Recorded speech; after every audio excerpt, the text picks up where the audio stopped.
प्रणाम प्रणाम महाराज। खुश रहो। प्रणाम महाराज जी। प्रणाम महाराज। ये भाग्य और कर्म में क्या अंतर है? पहले तुम दिखाई तो दो। सर मैं यहाँ खड़ा हूँ सर, संजीव मुले एडिशनल एसपी। ओह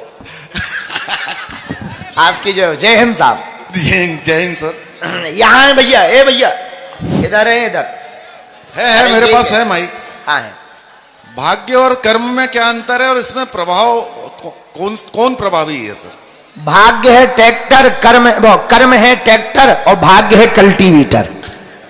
और खेत की जब जुताई होती है तो ट्रैक्टर आगे जाता है, कल्टीवेटर पीछे पीछे चलता है। जहां जहां ट्रैक्टर जाता है वहीं वहीं जुताई होती जाती है भाग्य की। यथा कर्म तथा भाग्य बनता है। भाग्य में 3 चीजें फिक्स हैं, जन्म, विवाह, मरण, गति सोई। जहीं विधि लिखा सो तहीं विधि होई। बाकी जो जैसा कर्म करेगा वैसा भाग्य पाएगा। दूसरा प्रश्न है, चमत्कार और विश्वास में क्या अंतर है? बहुत बारीक है। जो आपकी समझ से परे है वो चमत्कार है, और जिस पर आपका भरोसा दृढ़ हो जाए, जो लगे कि ये सत्य है, वो विश्वास है। जहां आस पूरी हो, ऐसी कामना हो और जाकर के समर्पित हो जाओ, वो विश्वास है। जी प्रणाम। जय हो आपकी। जय हिंद। जय हिंद। भैया आज चाय को नहीं पूछोगे क्या? गुरुजी सीताराम। भाई माइक ना फाड़ दे, सीताराम तो ठीक है। मैं तो बहुत खुश हूँ सीताराम, मैं तो बहुत खुश हूँ, बोल नहीं पा रही हूँ बस अब। हो कहाँ, किस तरफ हो? हाँ सीताराम बोलो। गुरुजी क्या नाम है? रेनू। कहाँ से हो? शिवपुरी से। तो रो काहे को रही? बड़ी मुश्किल से नंबर आया गुरुजी बात करने का। आ तो गया ना, पूछो।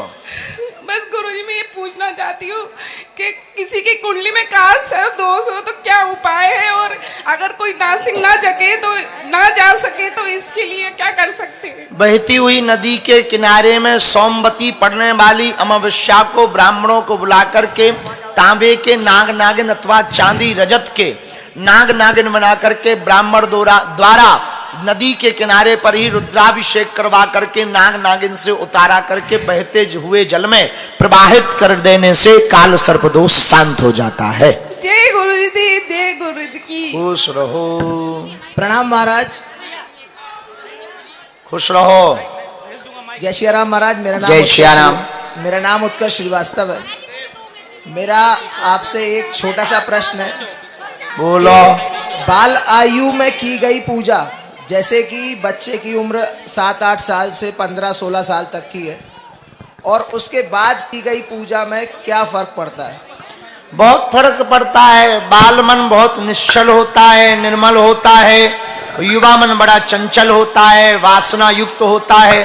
बाल मन उपासना युक्त होता है और युवापन वासना युक्त होता है। तो बालपन की पूजा, बालपन की अध्ययन, बालपन का जप तप अति प्रभावशाली होता है, जो पूरे जीवन भर प्रभाव बनाए रखता है। जी महाराज जी, धन्यवाद। मेरा मानना है महाराज कि जो बच्चे बचपन से पूजा करते हैं वो पूजा निस्वार्थ भाव से होती है। उसमें वो भगवान से किसी प्रकार की कामना नहीं करते हैं, और जब हम बड़े हो जाते हैं तो भगवान से किसी न किसी प्रकार की कामना मनोकामना हेतु पूजा करते हैं। तो क्या ज्यादा पूजा कौन सी, मतलब ज्यादा प्रभावशाली पूजा कौन सी रहती है? देखिए प्रभावशाली दोनों ही है।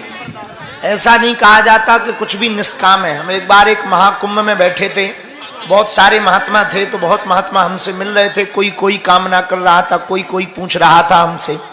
एक वृद्ध महात्मा बैठे थे, हमने उनसे कहा बाबा आपकी कोई इच्छा नहीं है क्या?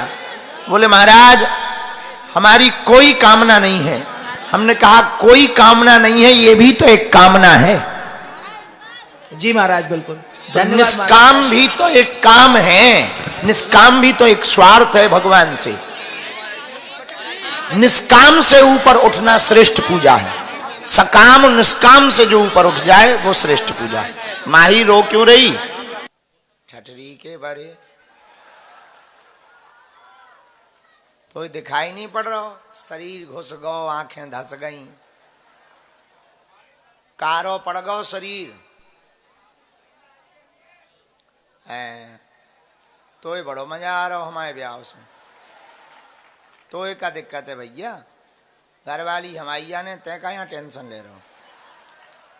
नक्कटा साधु जी, तो हम ऐसे ही खुश ठीक नहीं दिखा रहे यार, अच्छे खासे खुश हैं बढ़िया।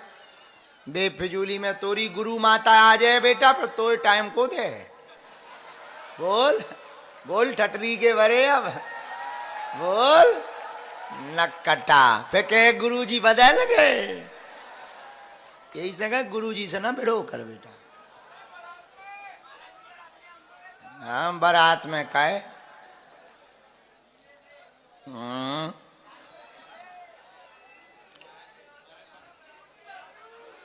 चुप रहे पगला, कहे हम बिटिया है मूसर चंदा, हम तो शिवपुरी के पगलन से हैरान है, पर अपना शिवपुरी सबसे प्यारा।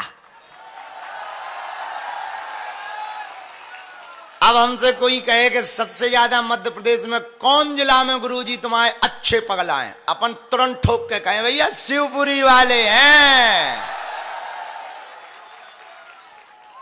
चलो प्रश्नोत्तरी शुरू करो। बैठे बैठे हाथ खड़ा करना है, सब ना करो। माइक वाले माइक देंगे, पहले अपना नाम बताएं, फिर एक प्रश्न करें।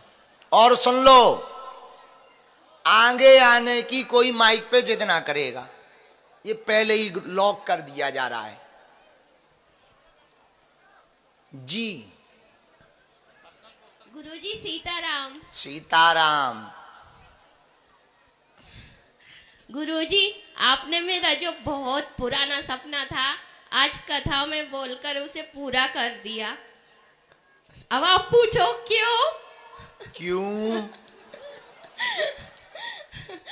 गुरुजी, मेरी इच्छा थी कि शिवपुरी में एक बहुत बड़ा मंदिर बने भोले बाबा का, जो आपने आज पूरा किया है, उसके लिए आपको कोटि कोटि धन्यवाद। धन्यवाद। आज हम सुबह जब पूजा में बैठे थे तो हमको सन्यासी बाबा ने ये कहा था कि तुम ये बात रखो। अब वो ऐसा दाव लग गया कि सुबह दरबार में वो बात उठी और कथा में आ गए श्रीमंत सिंधिया जी। हमने उन्हीं से कह दी, अब तो वे फंस गए। मना कर नहीं सकत, गुरु जी अपन है और कथा चल रही है, भीड़ बैठी है, तो मना तो कर ही नहीं सकता। तो उनने भी कही कि गुरु जी आप ही से कथा करवाएंगे।